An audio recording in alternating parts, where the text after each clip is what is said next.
Hello guys, তোমরা সবাই কেমন আছো? আশা করি ভালো আছো। আর আজকে আমার ভিডিও দেখে তোমরা বুঝতেই পারছো যে হ্যাঁ, কিছু ভেজিটেবলস নিয়ে এসেছি।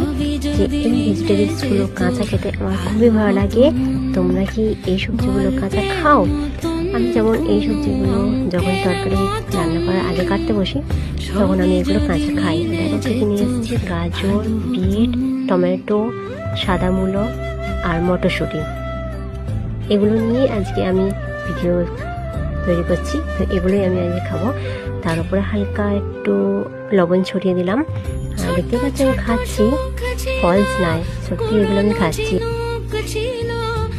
তোমরা এই সবজিগুলো মুড়ির সাথে আলু কাবজি বা চানা করে খাও।